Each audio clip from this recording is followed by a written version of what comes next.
Hi Advait. Hi అమ్మా. ఇవాళ మనం ఇంకో పజిల్ ట్రై చేద్దామా? ట్రై చేద్దాం. ఇక్కడ మ్యాచ్ స్టిక్స్ తోటి ఫిష్ పెట్టాం కదా.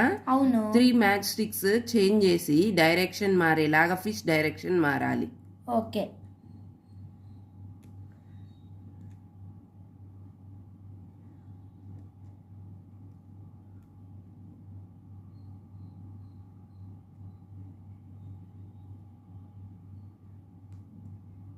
మా 3 మ్యాచ్ స్టిక్స్ మాత్రమే చేంజ్ చేయాలి.